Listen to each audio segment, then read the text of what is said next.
kábíyèsí Olúbàdàn tilẹ̀ Ìbàdàn ni alága ìgbìmọ̀ lọ́balọ́ba ní ẹni àkọ́kọ́ ní orí adé gẹ́gẹ́ bí orí adé nípínlẹ̀ Ọ̀yọ́.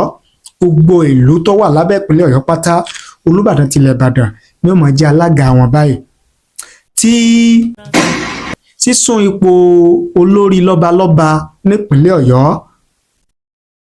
pé kì í ṣe nǹkan tí èèyàn lè fi ọwọ́ òṣèlú mú tàbí ọ̀rọ̀ ìṣèjọba mú, torí pé ipò Aláàfin nílẹ̀ Yorùbá ó ti wà tipẹ́ gẹ́gẹ́ bí olórí aládé nílẹ̀ Yorùbá, tó sì jẹ́ pé àwọn ìtàn àti àwọn ẹ̀rí lóríṣiríṣi ni ó fìdí ẹ̀ múlẹ̀ bẹ́ẹ̀. Torí pé kì í ṣe ìlú Ọ̀yọ́ nìkan ò ní agbára àti ìlò ọlá, ìlò ipò Aláàfin tìlú Ọ̀yọ́ tó lọ́mọ ó lọ káàkiri ilẹ̀ Yorùbá pátápátá, kódà ó kọjá ilẹ̀ Yorùbá tó fi dé àwọn ìlú míì káàkiri ilẹ̀ Áfíríkà àti káàkiri àgbáláyé ni. Onítìyẹn bá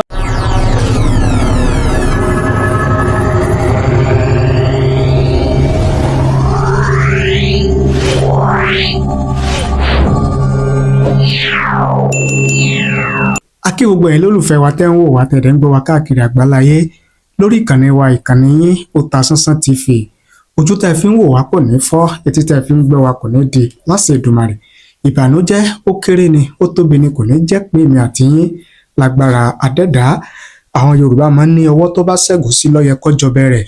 Àwa àti yín àní ṣàṣe dànù, àní ṣàṣe rí, àní ṣàṣe jẹ. Ọwọ́ wa báyìí láfi gbárí ayé wa lágbára Adẹ́dàá.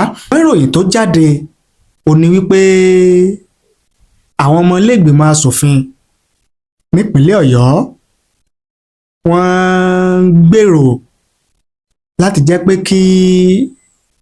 kí wọ́n máa rotate ipò alága ìgbìmọ̀ lọ́balọ́ba nílẹ̀ Ìbàdàn àbí nílùú ìpínlẹ̀ Ọ̀yọ́ láàrin àwọn ọba mẹ́ta kan. Àwọn ọba wo wá ni yóò máa jẹ alága ìgbìmọ̀ lọ́balọ́ba nípínlẹ̀ Ọ̀yọ́ gẹ́gẹ́ bí ilé ìgbìmọ̀ asòfin nípínlẹ̀ Ọ̀yọ́ bí wọ́n ṣe gbèrò. A mú àtúpalẹ̀ ọ̀rọ̀ wá fún yín lórí rẹ̀, ìwòye àti èrò àwọn èèyàn lórí ìgbésẹ̀ yìí. Ìwòye àti èrò àwọn èèyàn sọ̀tọ̀ọ̀tọ̀, ṣùgbọ́n kí ni wọ́n ń wí, kí ni wọ́n ń sọ. Mo fẹ́ kẹ́ ẹ farabalẹ̀, kẹ́ ẹ jẹ́ ká jọ ṣe àgbéyẹ̀wò àtúpalẹ̀ ọ̀rọ̀ yìí, torí pé mo máa ń sọ wípé èrò kì í papọ̀, ìwòye kì í papọ̀, torí pé a kì í wo ọ̀rọ̀ àbí ìṣẹ̀lẹ̀ kan láwùjọ a kì í fi ojú bákan náà wò ó. Bó ṣe rí lọ́dọ̀ tèmi ó lè má rí bẹ́ẹ̀ lọ́dọ̀ tiyín, bó ṣe rí lọ́dọ̀ tiyín ó lè má rí bẹ́ẹ̀ lọ́dọ̀ ẹlòmíì. Bí Ọlọ́run ṣe dálé ayé nìyẹn. Ṣùgbọ́n ẹ jẹ́ kí n máa rán yín létí wípé ó yẹ kẹ́yin náà subscribe sórí ìkànnì yìí, kẹ́ ẹ sì tan notification bell, ìyẹn aago rán mi létí tó wà nísàlẹ̀ fídíò yìí, kẹ́ ẹ lè máa láǹfààní láti máa rí wa wò, láti máa gbọ́ wa tá a bá ti mú tuntun wá fún yín lórí ìkànnì yìí. Kẹ́ ẹ sì máa bá ní pín, máa bá ní share àwọn programs tí a bá mú wá lórí ìkànnì yìí, kẹ́ ẹ máa bá ní like ẹ̀, kẹ́ ẹ sì máa comment ní ààyè comment, kẹ́ ẹ máa fi àríwísí tiyín, kẹ́ ẹ máa fi ṣọwọ́ sí wa. Ipò alága ìgbìmọ̀ lọ́balọ́ba nípínlẹ̀ Ọ̀yọ́, àyípadà ó ti débá. Kí wá ní àyípadà tí ó débá? Òun náà ni wípé wọ́n fẹ́ ìjọba ìpínlẹ̀ Ọ̀yọ́, wọ́n fẹ́ kí ipò alága ìgbìmọ̀ lọ́balọ́ba nílẹ̀ Ìbàdàn, wọ́n fẹ́ kó máa jẹ́ sísún. Tó bá ti kan ilé yọ́kẹ́lẹ́ láàrin àwọn ọba mẹ́ta kan. Àwọn ọba wo àti àwọn ọba wo wá ni? Ẹ jẹ́ kí n mú wá fún yín gẹ́gẹ́ bí wọ́n ṣe kọ wọ́n ní newly unveiled co-chairmen Oyo State Traditional Rulers Council. The Oyo State government has officially unveiled the new co-chairmen of the Oyo State Council of Traditional Rulers, a significant step toward uniting royal leadership across the state's geopolitical zones. The newly appointed co-chairmen are His Imperial Majesty Ọba Ọlákùlẹ́yìn Owólabí, Olubadan of Ibadan land. His Imperial Majesty Ọba Ghandi Afọlábí Ọláoyè, Soun of Ogbomoso land. His Imperial Majesty Ọba Hakeem Owade Abimbola Aláàfin of Oyo land. This landmark arrangement fosters inclusive traditional representation and reaffirms the pivotal role of royal institutions in the state development, unity and cultural heritage. Ohun tí fírífìtì yẹn ń sọ ni wípé ìjọba ìpínlẹ̀ Ọ̀yọ́ wọ́n ti fi léde bí ipò alága ìgbìmọ̀ lọ́balọ́ba bí ó ṣe máa jẹ́ sísún láàrin àwọn ọba mẹ́ta kan ní ìpínlẹ̀ Ọ̀yọ́ láti jẹ́ pé kí ìkóyawọ́ àìfìsíbì kan kó lè wà láàrin àwọn ẹkùn tí ó so ìpínlẹ̀ Ọ̀yọ́ ró. Àwọn wo àti àwọn wo wá ni àwọn ọba mẹ́tẹ̀ẹ̀ta tí ipò alága ìgbìmọ̀ lọ́balọ́ba nípínlẹ̀ Ọ̀yọ́ tí ó máa jẹ́ sísún láàrin wọn. Àwọn ni kábíyèsí ọba láyélúwà ọba Ọlákùlẹ́yìn Owólabí Olúbàdàn tilẹ̀ Ìbàdàn. Ẹni àkọ́kọ́, kábíyèsí àkọ́kọ́ nìyẹn. Kábíyèsí ẹlẹ́ẹ̀kejì ni ọba láyélúwà ọba Ghandi Afọlábí Ọláoyè Soun tìlú Ògbómọ̀ṣọ́. Kábíyèsí ẹlẹ́ẹ̀kẹta ni ọba láyélúwà ikú bàbá yèyé ọba Hakeem Owade Abimbola Aláàfin tìlú Ọ̀yọ́. Wọ́n ní yóò mọ̀ jẹ́ sísún láàrin àwọn mẹ́tẹ̀ẹ̀ta tí lọ́wọ́lọ́wọ́ báyìí tó túmọ̀ sí pé kábíyèsí Olúbàdàn tilẹ̀ Ìbàdàn ni alága ìgbìmọ̀ lọ́balọ́ba ní ó ní ẹni àkọ́kọ́ ní orí adé gẹ́gẹ́ bí orí adé nípínlẹ̀ Ọ̀yọ́. Gbogbo ìlú tó wà lábẹ́ ìpínlẹ̀ Ọ̀yọ́ pátá Olúbàdàn tilẹ̀ Ìbàdàn ni ó mọ̀ jẹ́ alága wọn báyìí. Tí ó bá yá bóyá ọdún kan ni o náà máa lò bẹ́ẹ̀ ni bóyá ọdún méjì ni o bóyá ọdún mẹ́ta ni o. Ọdún yòówù tó bá jẹ́ pé wọ́n fẹ́ máa lò tọ́dún yẹn bá ti pé òun ni ọba Soun tìlú Ògbómọ̀ṣọ́ òun ni òun náà bọ́ síbẹ̀ gẹ́gẹ́ bí alága ìgbìmọ̀ lọ́balọ́ba nílẹ̀ Ìbàdàn tó náà máa jẹ́ bí alága olórí fún gbogbo àwọn ọba nípínlẹ̀ Ọ̀yọ́, àwọn ìlú tó ń bẹ ní abẹ́ ìpínlẹ̀ Ọ̀yọ́. Nígbà tí ọdún ti Soun Ogbomoso náà bá pé ní kábíyèsí Aláàfin tìlú Ọ̀yọ́ ló náà bọ́ sí orí àga alága ìgbìmọ̀ lọ́balọ́ba nípínlẹ̀ Ọ̀yọ́ tí ó máa jẹ́ bí olórí fún gbogbo àwọn ọba nílùú tó bá wà ní abẹ́ ìpínlẹ̀ Ọ̀yọ́. Bí ó sì máa lọ nìyẹn tí wọ́n fi máa rotate ẹ̀. Kí wá ní èrò àti ìwòye àwọn èèyàn lórí rotational system of chairmanship in Oyo State Traditional Council system? Kí làwọn èèyàn ń wí, kí làwọn èèyàn ń sọ? Ẹ jẹ́ kí n mú wá fún yín kájọ̀wọ́ kájọpọ̀. Ẹnìkan ti fi èrò àti ìwòye tiẹ̀ síta, ó dẹ̀ kọ́ tó kún rẹ́rẹ́ ni, mo sì fẹ́ kẹ́ ẹ jẹ́ ká fara balẹ̀ kájọ gbọ́. Àkọlé tó fún un ni a trend tradition, a strong condemnation of the bill to undermine the Alaafin stone. Dọlápọ̀ Awótúndé right. Dọlápọ̀ Awótúndé ló kọ. Ó ní it is no longer news that 5 members of the Oyo State House of Assembly have jointly sponsored a controversial and dishonorable bill titled Oyo State Council of Obas and Chiefs Further Amendment 2025, a bill that seeks to undermine the historical and spiritual authority of the Aláàfin of Oyo by removing him as the permanent chairman of the Council of Obas in Oyo State. The sponsors of this anti-heritage bill are Mr. Ogundoyin from Èrúwà, Mr. Onolapo from Ogbomoso South, Olajide from Lagelu, Mr. Adeola from Ìṣẹ́yìn Ìtẹ̀síwájú, Mr. Adebayo from Ibadan North Constituency 2. We must boldly say that this bill is a betrayal of tradition, a disgraceful disregard for our ancestral values, and an insult to the collective identity of the Yoruba people. These honorables, either out of ignorance, political manipulation, or useful exuberance, have chosen to dance on the graves of the warriors.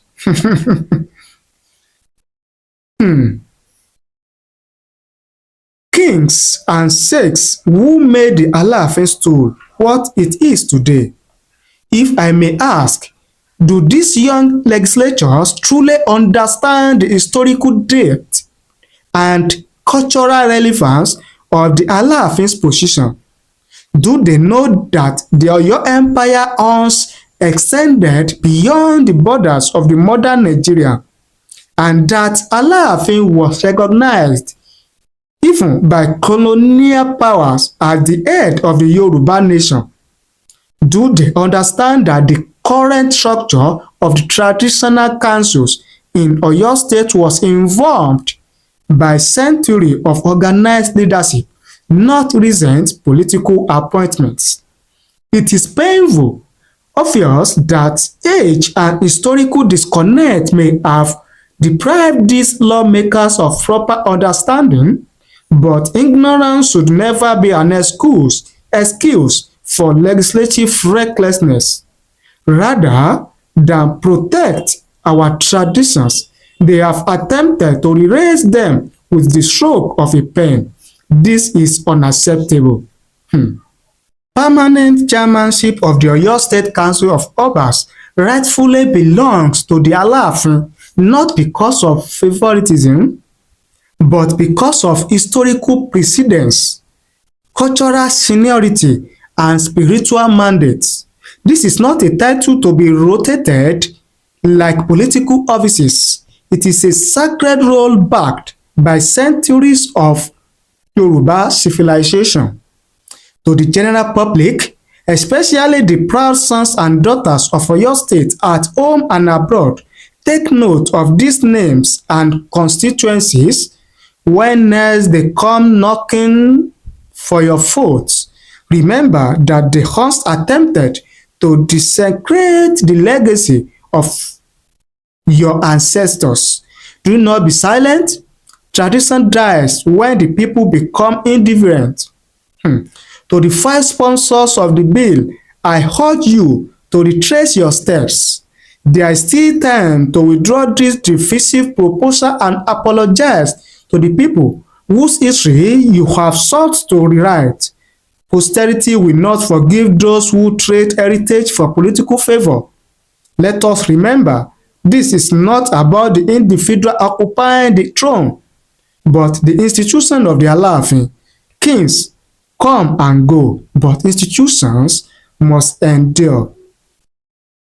The Alaafin remains our only chairman, and that shall not change. Gẹ́gẹ́ bí Mr. Dọlápọ̀ Awótúndé bó ṣe kọ síta òun nìyẹn ní èrò àti ìwòye títí ẹ̀. Ẹni tí sì ń bẹ nínú ọ̀rọ̀ Mr. Dọlápọ̀ Awótúndé yẹn náà ni wípé ó ń jẹ́ ká mọ̀ wípé rírotate tàbí sísún jẹ́ kí n sọ báyẹn, sísún ipò olórí lọ́balọ́ba nípínlẹ̀ Ọ̀yọ́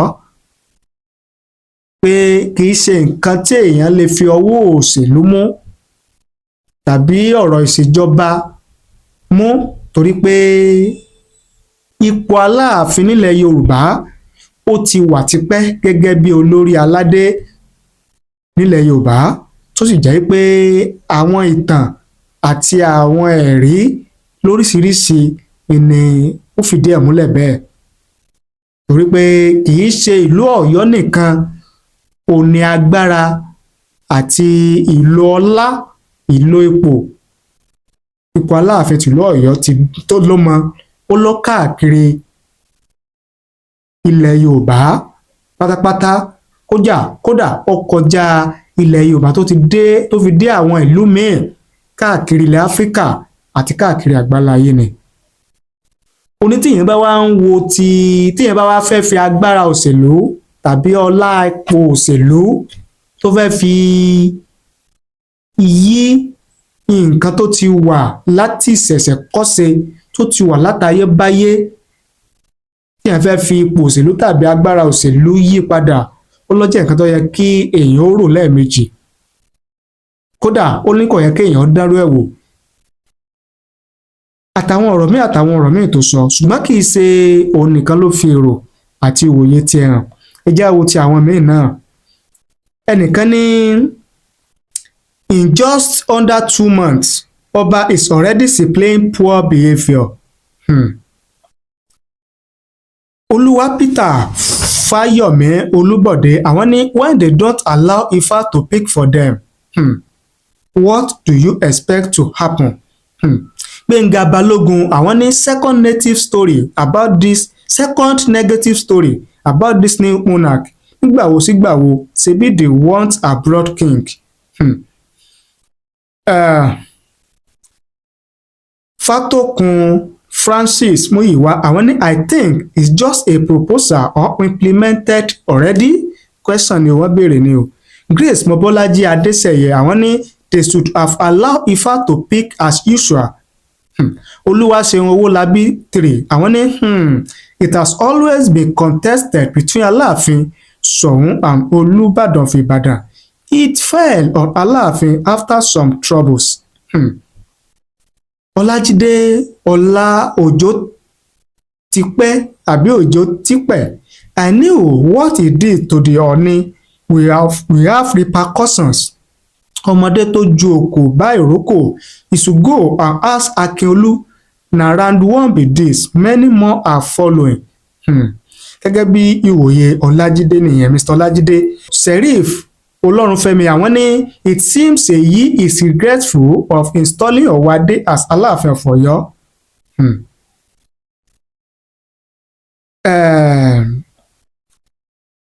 Mr. Ọlá Lukman àwọn ní many of the people condemning the new traditional council bill before the Oyo State House of Assembly have not read the said bill or have but are being unnecessarily emotional. The said bill does not seek to strip Alaafin of his permanent chairmanship position in the council or seek to rotate the chairmanship between the three imperial majesties, Alaafin, Olubadan, and Soun, but only amended that if Alaafin is not in the meeting, Olubadan takes charge, and in the event that both are not, Soun presides.